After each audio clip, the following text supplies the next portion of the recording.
In this video, we will look at a function formula for a rational function and use that to identify some key features of that function. So let's consider f of x equals 5x plus 20 divided by x squared minus 3x minus 10.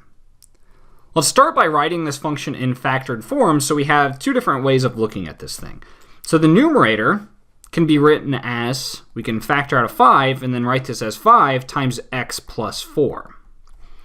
The denominator can be factored as x minus 5 times x plus 2. So written in factored form, we can easily identify horizontal intercepts, removable discontinuities, and vertical asymptotes. So let's start with horizontal intercepts. Recall that a horizontal intercept is a value of x that makes our output equal to 0. So if we're looking for horizontal intercepts, we're looking for values of x that make this output equal to 0. Now, to make a ratio equal to 0, or a quotient equal to 0, the only way to do that is to make the numerator equal to 0. So if we're looking for horizontal intercepts, we're looking for values of x that make that numerator equal to 0.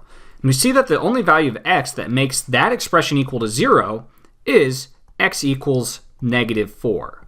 So our only horizontal intercept is at x equals negative 4. Okay, let's now handle vertical asymptotes and removable discontinuities. So recall that vertical asymptotes occur at values of x that make our denominator equal to 0. So in this case, we would have vertical asymptotes at x equals 5 and x equals negative 2.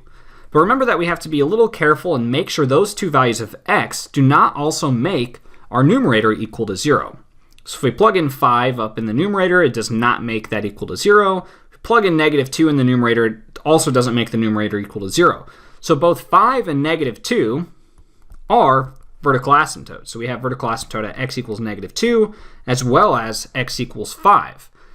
And since neither of those values of x make the numerator also equal to 0, it means we have no removable discontinuities. We'll just write D and E for do not exist or does not exist.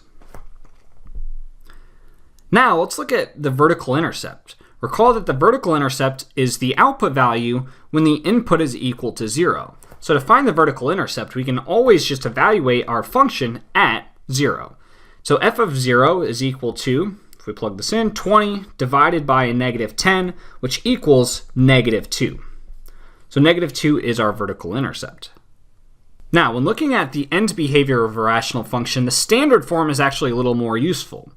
So let's rewrite our function definition. We have f of x equals 5x plus 20 divided by x squared minus 3x and then minus 10. So as x increases or decreases without bound, this function formula begins to approach, remember that is, as x increases or decreases without bound, these polynomial expressions just approach their leading term, so 5x and x squared.